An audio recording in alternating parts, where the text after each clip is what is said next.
Hello everyone, welcome to class 12। प्यारे बच्चों, कैसे हो आप सब। देखो बेटा, हमने लास्ट क्लास में क्या सीखा था। हमने लास्ट क्लास में सीखा था कि हमारा स्पर्मेटोजेनेसिस कैसे होता है। ठीक है, स्पर्मेटोजेनेसिस में हमने सीखा था एक छोटी सी प्रोसेस स्पर्मियोजेनेसिस, जिसमें हमारा स्पर्मेटिड जो है वो स्पर्म में बदल रहा था। ठीक है, तो आज हम लोग क्या सीखने वाले हैं? आज हम लोग सीखने वाले हैं स्पर्मियोजेनेसिस। ठीक है, उसके साथ साथ में हम लोग क्या सीखेंगे? उसके साथ साथ में हम लोग सीखेंगे स्पर्म का स्ट्रक्चर।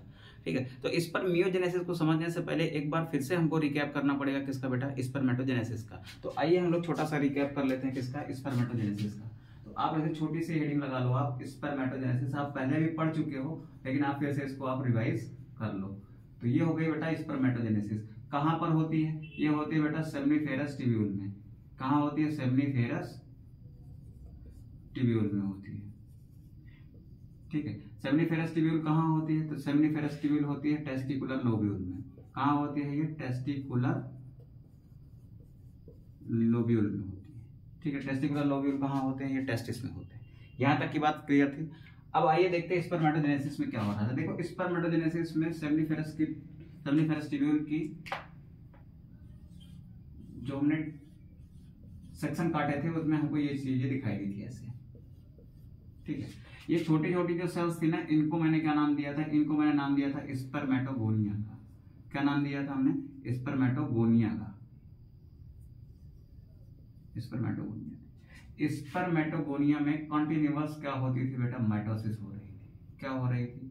कॉन्टिन्यूअस माइटोसिस हो रही थी। माइटोसिस होने के बाद क्या बन रहे थे बेटा? बहुत सारे सेल्स बन रहे थे। क्या बने थे? बहुत सारे सेल्स बने थे। ये माइटोसिस हुई थी बेटा कई जनरेशन तक। तो जो 7th जनरेशन की स्पर्मेटोगोनिया थी, 7th जनरेशन स्पर्मेटोगोनिया, उसको मैंने क्या नाम दिया था? उसको कहा था मैंने, ये है मेरा प्राइमरी स्पर्मेटोसाइट। क्या है वो? प्राइमरी स्पर्मेटोसाइट है। कैसा स्ट्रक्चर था बेटा? ये 2n स्ट्रक्चर था, यानी 2n सेल थी, यानी 46 क्रोमोसोम वाली सेल्स थी।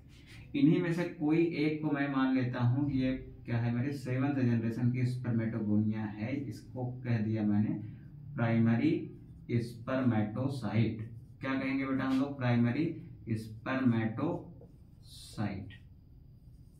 ठीक है, यहां तक क्लियर है बेटा। अब आगे चलते हैं।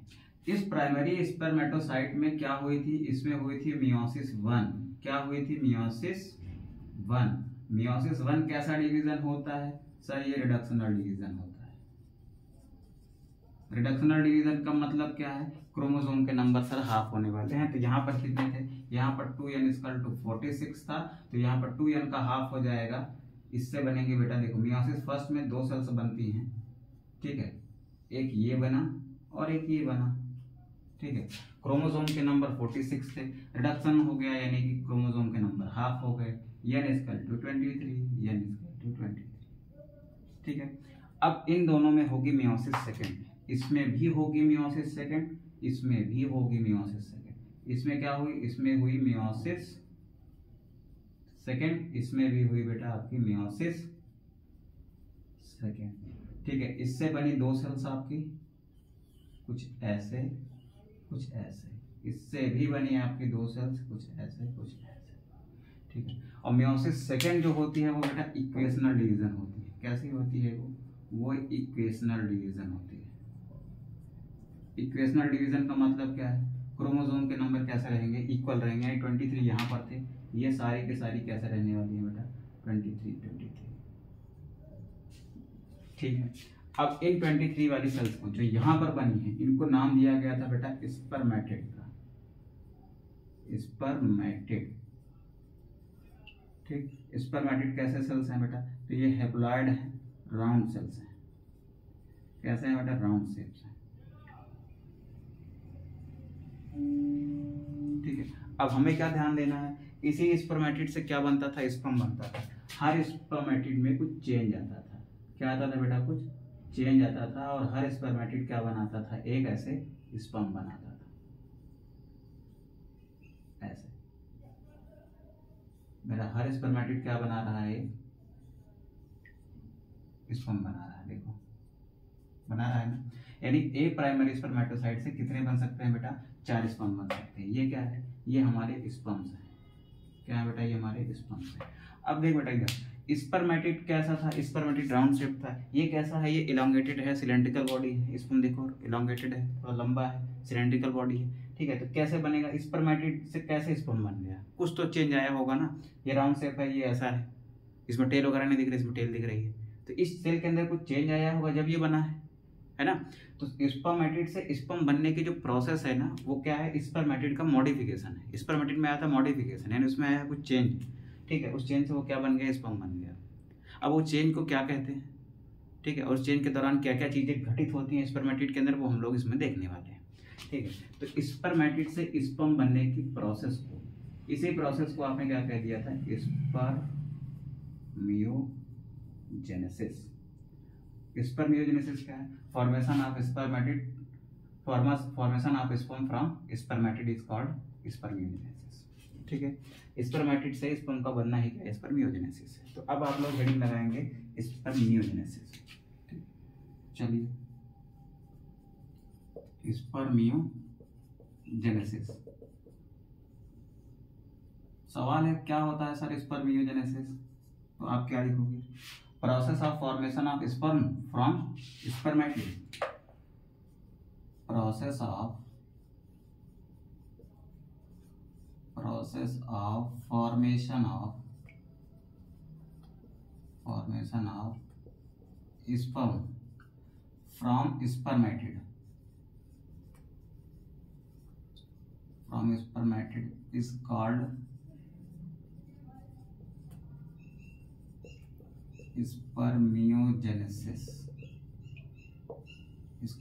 spermiogenesis, ठीक है।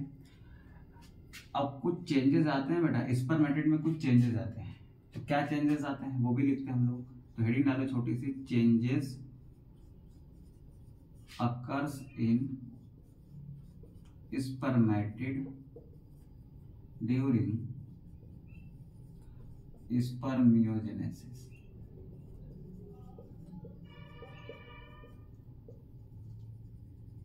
ठीक, क्या क्या चेंजेस आने वाले हैं, चलो देखते हैं। पहला चेंज क्या आता है बेटा, देख पहला चेंज क्या आता है, ये जो स्पर्मेटिड रहा होगा इसके अंदर गोल्जी कॉम्प्लेक्स रहा होगा। ये एक तो सेल ही तो है ना, सेल है, न्यूक्लियस भी होगा, न्यूक्लियस के आसपास एंडोप्लाज्मिक रेटिकुलम भी रहा होगा, पास में उसके गोल्जी कॉम्प्लेक्स भी रहा होगा। इसके अंदर गोल्जी कॉम्प्लेक्स होगा कि नहीं होगा, हाँ सर होगा। तो ये जो गोल्जी कॉम्प्लेक्स है ना, वो चेंज होता है कितने बेटा, एक स्पेशल स्ट्रक्चर बनाता है जिसको हम एक्रोसोम कहते हैं। ठीक है, तो हम क्या लिखते हैं कि स्पर्मेटिड का जो गोल्जी कॉम्प्लेक्स था वो किसमें चेंज हो गया, स्पर्म के एक्रोसोम में। तो क्या लिखेंगे, गोल्जी कॉम्प्लेक्स ऑफ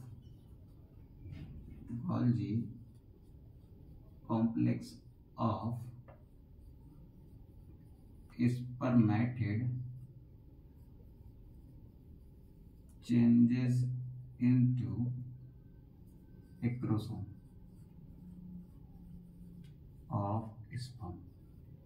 वो क्या बना देता है बेटा, एक्रोसोम बना देता है किसका, स्पर्म का। ठीक है, ये तो हो गई हमारी पहली बात। दूसरी बात क्या देखेंगे, दूसरी बात हम लोग ये देखेंगे कि ये जो स्पर्मेटिड रहा होगा, इसका न्यूक्लियस रहा होगा, इसके न्यूक्लियस का जो डीएनए है ना वो और ज़्यादा कंडेंस हो जाता है, और ज़्यादा कंडेंस हो जाता है, न्यूक्लियस और ज़्यादा टाइटली पैक्ड हो जाता है। ठीक है, तो क्या लिखोगे,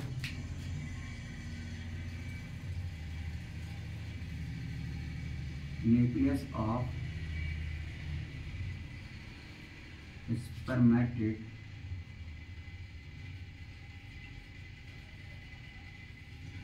is highly packed or condensed to form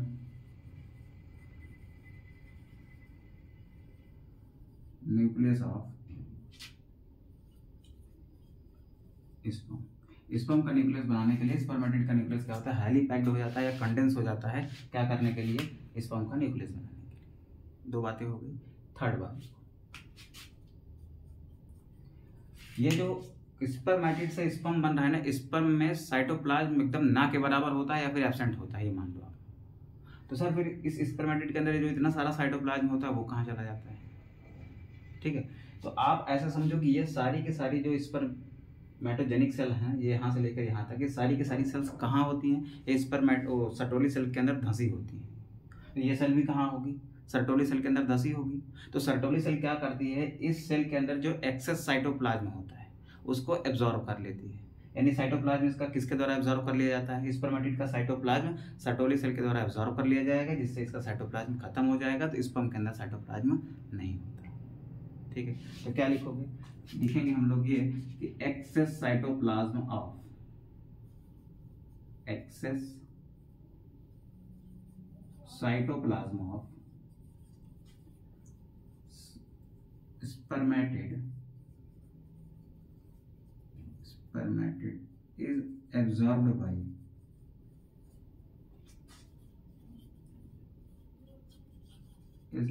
by Sertoli cell. Hence,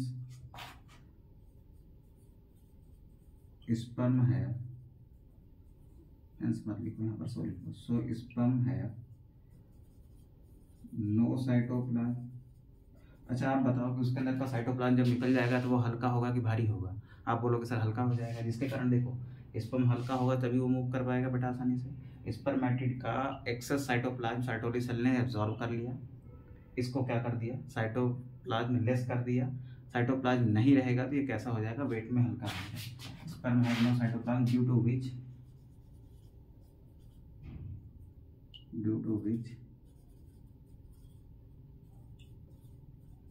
sperm loses its weight। मतलब स्पर्म क्या करता है, अपना वेट को कम कर लेता है, क्या करके, जब हमारी सर्टोली सेल क्या कर लेती है, हमारी सर्टोली सेल स्पर्मेटिड के साइटोप्लाज्म को क्या कर लेती है, एब्जॉर्ब कर लेती है। ठीक है, और क्या होता है बेटा, और इसमें आप देखो टेल का फॉर्मेशन हो जा रहा है, नहीं हो जा रहा है। स्पर्मेटिड से क्या फॉर्मेशन हो जाता है, formation of tail occurs in sperm. और ये जो टेल बन रही है ना, ये क्या करेगी बेटा, ये हेल्प करती है मूवमेंट के लिए, किसके, स्पर्म के मूवमेंट्स के लिए। अब देखो स्पर्म के अंदर बेटा ऐसे एक एक्सियल फिलामेंट होता है, उसकी देखो माइटोकॉन्ड्रिया, नॉर्मल माइटोकॉन्ड्रिया कैसा होता है, नॉर्मल माइटोकॉन्ड्रिया कुछ ऐसा दिखाई देता है आपको, ऐसा। ठीक है, नॉर्मल माइटोकॉन्ड्रिया ऐसा होता है, लेकिन जब ये स्पर्म का माइटोकॉन्ड्रिया कैसा हो जाता है वो समझो। स्पर्म में एक एक्सियल फिलामेंट होता है, उसके चारों तरफ ये माइटोकॉन्ड्रिया ऐसे स्पाइरल वे में अरेंज्ड हो जाता है। ठीक है, तो mitochondria of spermatid arranged spirally in sperm. ये जो अभी ऐसा दिख रहा था ना, वो कैसे दिखाई देने लगा, वो अरेंज कर लिया अपने आप को कैसे, स्पाइरल तरीके से। तो हम यहाँ पर लिखें, कहाँ पर लिखें, चलो यहीं पर लिखने की कोशिश करते हैं। ऊपर वाली एक लाइन को हटा देते हैं, फटाक से आप स्क्रीनशॉट कर लो उसका। चलो ऊपर वाले एक पॉइंट को हटा देते हैं। हम क्या कह रहे हैं, ये हमारा दूसरा पॉइंट, ये तीसरा पॉइंट, ये चौथा पॉइंट, पहले को हटा दिया, ये मेरा पांचवा पॉइंट। हम ये कह रहे हैं कि mitochondria of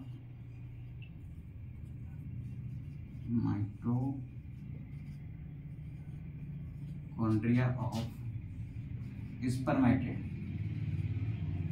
mitochondria of spermatid arranged spirally over the axial filament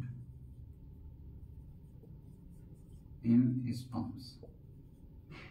ठीक है, वो क्या हो जाती है, स्पाइरल हो जाती है, और उसके स्पर्म के एक्सियल फिलामेंट की चारों तरफ ऐसे उलझ जाती है, ऐसे लग जाती है। ठीक है, यहाँ तक की चीजें क्लियर हो गई होंगी बेटा। स्पर्मियोजेनेसिस क्या है, यहाँ तो मैंने आपको क्लियर कर दिया कि स्पर्मेटोजेनेसिस क्या है। फिर यहाँ से मैं आया कहाँ पर, ये मेरी जो स्पर्मियोजेनेसिस होती है एक्चुअली वो क्या होती है, क्या क्या चेंजेस होते हैं वो हमने लिख दिया है।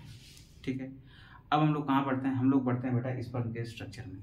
ठीक है, आज हम लोग क्या देखने वाले हैं, स्पर्म का स्ट्रक्चर। तो फटाक से इसका स्क्रीनशॉट करो, फिर इसको रफ करते हैं, फिर आगे बढ़ते हैं। चलो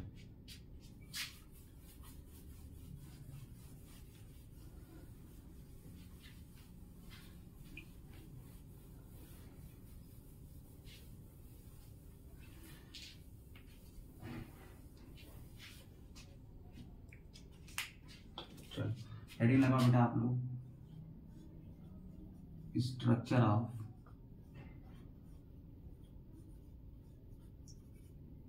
स्पर्म। देखो ये जो स्पर्म बना है ना, एक्चुअली में कैसा दिखता है हम लोग वो देखने वाले हैं। चलो एक ड्रॉ करते हैं फटाक से, साथ साथ आप लोग भी ड्रॉ करते जाइए, अच्छा रहेगा आपके लिए। सबसे पहले क्या होता है बेटा, स्पर्म के चारों तरफ ना प्लाज्मा मेम्ब्रेन की कवरिंग होती है। क्या होती है? प्लाज्मा मेम्ब्रेन की कवरिंग होती है। स्पर्म के चारों तरफ ऐसे प्लाज्मा मेम्ब्रेन की कवरिंग होती है।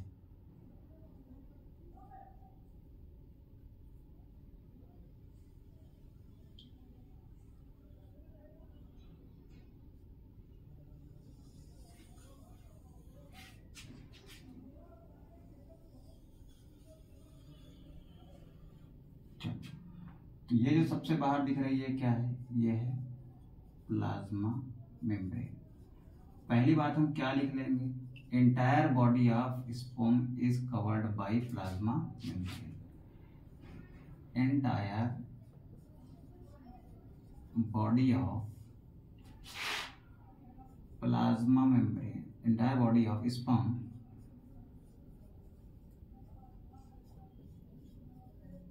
is covered by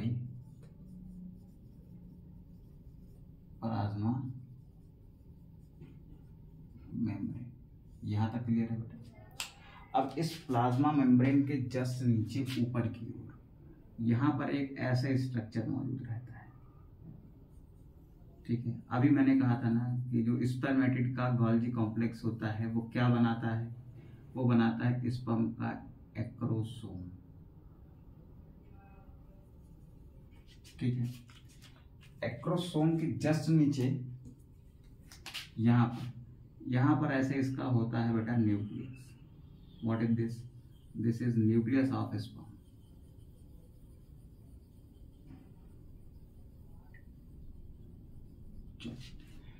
ये समझने से पहले ना एक और छोटी सी चीज को समझ लेते हैं हम लोग कि ये जो स्पर्म है ना, पहले तो इसको कितने पार्ट में डिवाइड कर सकते हैं। तो देख बेटा, स्पर्म जो है ना, ह्यूमन का स्पर्म जो है वो 4 पार्ट में डिवाइड हो सकता है। कुछ बुक्स में आपको 3 भी दिखाई देगा।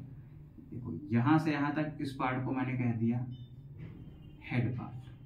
ठीक है, यहां से यहां तक को कह दिया बेटा नेक पार्ट। क्या कह दिया इसका? नेक पार्ट। और यहां से लेकर यहां तक का पार्ट इसका हो गया बेटा मिडिल पीस का। ठीक है, और जिन बुक्स में 3 पार्ट होते हैं ना, उसमें नेक को भी काउंट करते हैं किसमें? मिडिल पीस में। अब यहां से नीचे वाला जो पार्ट है ना, this part is called tail. तो कितने पार्ट में? 1 2 3 एंड 4। तो लिख क्या सकते हैं बेटा? Each sperm have 4 part. Each sperm have 4 part. कौन कौन सा? पहला हो गया हेड, सेकेंड हो गया बेटा इसका नेक, थर्ड हो गया इसका मिडिल पीस, फोर्थ हो गया इसका हेड। ठीक है, अब आ जाते हैं इसके head part. What we have seen in head part? First of all we have seen acrosome. ये जो ग्रीन कलर का पार्ट दिख रहा है ये क्या है आपका? एक्रोसोम है। किससे बना था बेटा ये इस स्पर्मेटिड के अंदर जो गोल्गी कॉम्प्लेक्स था उसके मॉडिफिकेशन से बना था। तो एक्रोसोम होता है। एक्रोसोम के अंदर क्या होता है बेटा? एक्रोसोम के अंदर होते हैं स्पर्म लाइसिन, कुछ एंजाइम होते हैं। ठीक, क्या कहा जाता है उनको? Sperm lysine. कैसे एंजाइम होते हैं बेटा? ये आपके हाइड्रोलिटिक एंजाइम है। कैसे एंजाइम है? ये हाइड्रोलिटिक एंजाइम है। ठीक है, अब स्पर्म लाइसिन में कौन कौन से एंजाइम होते हैं देखो मैं बता रहा हूँ, ध्यान से सुनिएगा। पहला होता है बेटा एक्रोसिन। क्या होता है? एक्रोसिन। ठीक है, सेकंड जो होता है वो होता है बेटा हाइयालुरोनिडेज। ठीक है, इसका काम हम तब पढ़ेंगे जब हम बेटा फर्टिलाइजर पढ़ेंगे, क्योंकि ये दोनों एंजाइम क्या करते हैं? ये हेल्प करते हैं स्पर्म को पेनिट्रेट करने में। कहाँ पर? ओवा में। तो इन दोनों का क्या काम होता है इसको हम तब पढ़ेंगे। ठीक है, स्पर्म लाइसिन में क्या क्या है? हाइयालुरोनिडेज है और एक्रोसिन है। ठीक है, उसके जस्ट नीचे हमको क्या दिखाई दे रहा है? उसके जस्ट नीचे हमको न्यूक्लियस दिखाई दे रहा है। ये क्या है मेरा? ये रेड कलर का जो दिख रहा है ये मेरा न्यूक्लियस है। न्यूक्लियस कैसा होगा बेटा? तो न्यूक्लियस होगा हाईली कंडेंस्ड डीएनए वाला। हाईली कंडेंस्ड डीएनए वाला। क्रोमोसोम के नंबर कितने होने वाले हैं? क्रोमोसोम के नंबर 23 होने वाले हैं, because sperm is a haploid body. कैसा होता है स्पर्म? स्पर्म हैप्लॉइड होता है क्योंकि वो हैप्लॉइड स्पर्मेटिड से बनता है। तो ये कैसा होता है बेटा? ये हो गया हमारा हैप्लॉइड। ठीक है, यहाँ तक की चीजें क्लियर होती हैं। अब आ जाते हैं इसके नेक पार्ट में। इसके नेक पार्ट में हमको 2 सेंट्रियोल देखने को मिलते हैं। क्या देखने को मिलते हैं? 2 सेंट्रियोल देखने को मिलते हैं। एक सेंट्रियोल न्यूक्लियस के पास में है, दूसरा सेंट्रियोल न्यूक्लियस से थोड़ा दूर है। तो जो सेंट्रियोल न्यूक्लियस के पास है ना, उस सेंट्रियोल को नाम दे दिया हमने प्रॉक्सिमल। क्या कहते हैं उसको? उसको हम कहते हैं प्रॉक्सिमल सेंट्रियोल। क्या नाम दिया बेटा उसको हमने? प्रॉक्सिमल सेंट्रियोल का। अब प्रॉक्सिमल सेंट्रियोल क्या करेगा? देखिए, फर्टिलाइजेशन के टाइम पर जब स्पर्म पेनिट्रेट कर जाता है कहाँ पर? ओवा के अंदर, तो बनता है बेटा जाइगोट। ये न्यूक्लियस और ओवा का न्यूक्लियस आपस में जुड़ जाता है, क्या बनता है फिर? तब बनता है जाइगोट का न्यूक्लियस। और उस जाइगोट में जो क्लीवेज होती है, क्लीवेज मतलब डिवीजन होगा ना, उसमें जो माइटोसिस होती है ना, उस माइटोसिस को कराने के लिए कौन रिस्पॉन्सिबल होता है? हमारा प्रॉक्सिमल सेंट्रियोल। तो क्या लिखोगे? This centriole is responsible for, this centriole is responsible for cleavage in zygote after fertilization. Fertilization के बाद क्या करेगा? जाइगोट में क्लीवेज के लिए रिस्पॉन्सिबल होता है। ठीक है, दूसरी तरफ देखो, एक थोड़ा सा दूर, न्यूक्लियस से दूर जो एक सेंट्रियोल है, इसको हमने नाम दिया बेटा डिस्टल सेंट्रियोल। क्या है? Distal centriole. ठीक है, डिस्टल सेंट्रियोल से एक फिलामेंट निकलता है जिसको हम कहते हैं एक्सियल फिलामेंट। वो स्पर्म की एंटायर बॉडी में, इवन टेल में भी वो क्या होता है? पाया जाता है, और एकदम लास्ट तक होता है। ठीक है, तो डिस्टल सेंट्रियोल से क्या निकलता है? From here axial filament arise. Axial filament क्या करता है? अराइज करता है, which runs through entire part of sperm from its origin। अपनी ओरिजिन से लेकर पूरे पार्ट में, जहां से निकला हुआ है वहां से लेकर पूरे पार्ट में क्या फैल जाता है बेटा? ये आपका एक्सियल फिलामेंट फैल जाता है। अब एक्सियल फिलामेंट किसका बना होता है? तो एक्सियल फिलामेंट, ध्यान से सुनेंगे बेटा, ये जो आपका एक्सियल फिलामेंट है, axial filament is made up of microtubule. किसका मेड अप होगा बेटा? ये माइक्रोट्यूब्यूल का होगा। कैसा अरेंजमेंट होता है इसमें? 9+2 अरेंजमेंट पाया जाता है। किसका? माइक्रोट्यूब्यूल का। आई होप यहाँ तक की चीजें क्लियर हो रही होंगी बेटा। ठीक है, अब आते हैं किस पर बेटा? अब आते हैं इसके middle piece. What we have seen middle piece. Middle piece में क्या दिखाई देगा? मिडिल पीस में हमको दिखाई देंगी माइटोकॉन्ड्रिया। क्या दिखाई देंगी हमें? माइटोकॉन्ड्रिया। तो ये क्या है मेरी? ये है मेरी माइटोकॉन्ड्रिया, जो कैसी हो गई है बेटा? स्पाइरल हो गई है।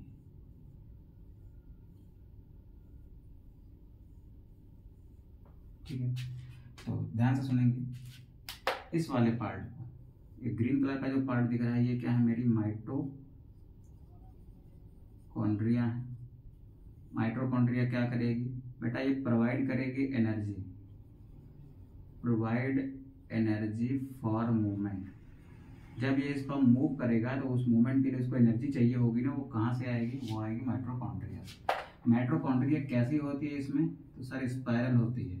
स्पाइरल माइटोकॉन्ड्रिया को एक टर्म दिया जाता है निवेन कण। क्या कहा जाता है बेटा इनको? निवेन कण।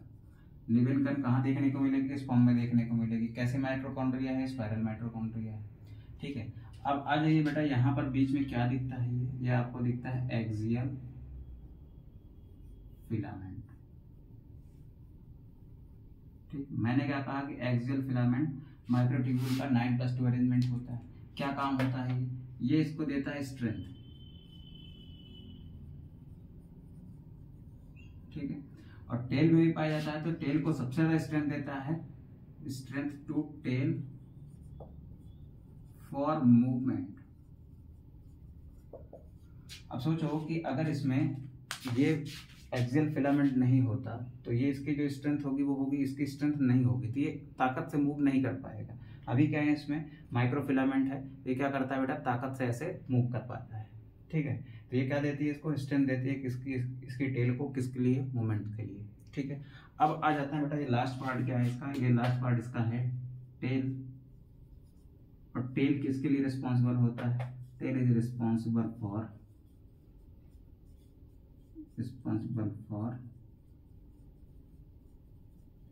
Movement of sperm.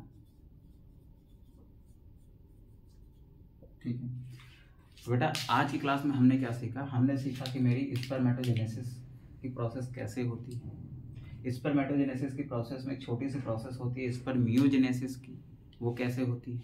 ठीक है, उसके बाद फिर स्पर्मियोजेनेसिस के रिजल्ट में जो बना हुआ है हमारा स्पर्म है वो कैसे दिखाई देता है, वो हमने सीख लिया। ठीक है, सबसे बाहर क्या होती है, प्लाज्मा मेम्ब्रेन की कवरिंग होती है, हेड पार्ट होता है, नेक पार्ट होता है, मिडिल पीस और टेल होता है, ये 4 पार्ट हो गए।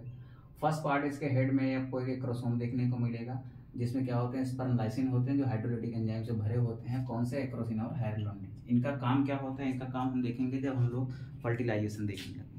ठीक है, तो बेटा इस क्लास में हमने जो भी सीखा है उसको आप प्लीज़ अपने नोट्स में डाल लीजिएगा, अपने नोट्स में इसको आप लिख लीजिएगा। ठीक है, अच्छे से लर्न करिएगा और कोशिश करेंगे ना अब आने वाली क्लासेस में हम कुछ प्रीवियस ईयर क्वेश्चंस को भी साथ साथ डिस्कस किया करेंगे। ठीक है, तो फिलहाल मिलते हैं नेक्स्ट क्लास में, तब तक के लिए जय हिंद।